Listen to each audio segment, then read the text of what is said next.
Apabila kita nasihat, ada juga tak nak keluar dan sebagainya. Yalah, denda ni siapa yang suka kan? Tumbuk ke apa, tak adalah. Biasalah kadang-kadang nada percakapan itu berubah. Apabila menghadapi struktur ni, kita perlu masuk dalam bangunan. Ada anggota kita yang cedera.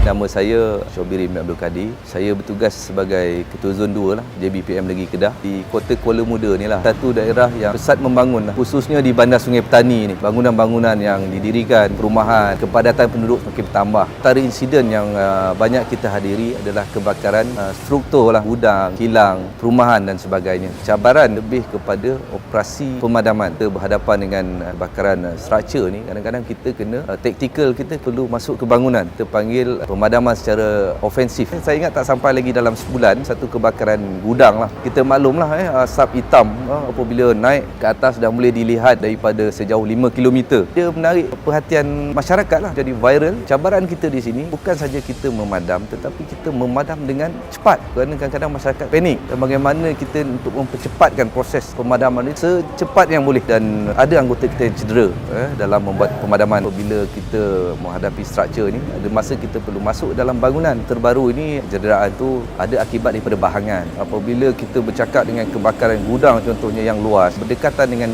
kawasan kebakaran tu memang tinggi. Walaupun kita memakai PPE dan sebagainya, masih terdedah dengan bahangan yang begitu panas. Dan tentulah akan ada struktur-struktur yang musnah. Dan apabila kita masuk dalam bangunan, akan ada sedikitlah luar jangka ke perkara tu berlaku. Apa operasi sebenarnya yang safety anggota tu adalah menjadi kita punya first priority. Satu yang wajib diterapkan setiap komando operasi pun. Dan tentulah bomba ini memang kerjanya berisiko. Orang kata kalau api tu orang lari keluar, kita lari masuk kan. Dan itulah pengorbanan anggota bomba ni dalam operasi. Apabila kita tak ada sumber air di kawasan bila berlaku kebakaran ni, cabaran yang orang kata besar lah. Kerana kalau kita tak ada air ni, macam bomba ni, air ni dia macam peluru kita lah.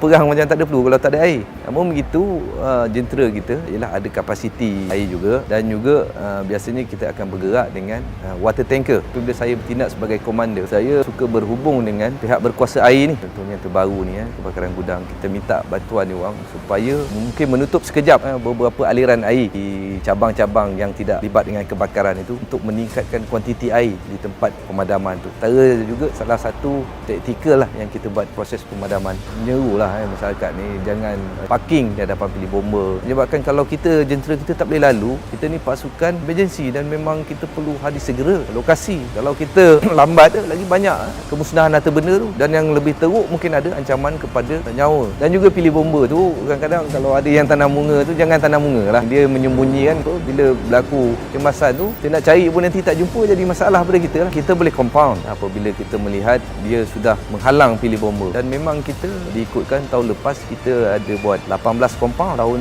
2022. Kerana pada kita, kalau kita tak buat begitu, apabila berlaku kecemasan, banyak perkara yang tidak diingini lah. Yalah, denda ni siapa yang suka kan? Kadang-kadang denda ni juga yang membuatkan pengajaran yang kita akan ingat sampai bila-bila. Once dah kena ni, kadang-kadang kita takkan buat dah. Tidak adalah sampai agresif, sampai orang kata tumbuk ke apa, tak adalah. Tapi biasalah kadang-kadang mungkin nada percakapan itu berubah dan sebagainya. Itu cabaran kita lah. Dan sebagai penjawat awam ni, kita kena berhemah juga walaupun kita membuat kerja-kerja macam tu. Bomba ni kalau tanya mencabar tu, semua mencabar kan. Untuk makluman Faiz lah, belum ni saya bertugas sebagai Ketua Zon di Kota Baru. Cabarannya berhadapan dengan banjir. Macam banjir ni pun is very tough.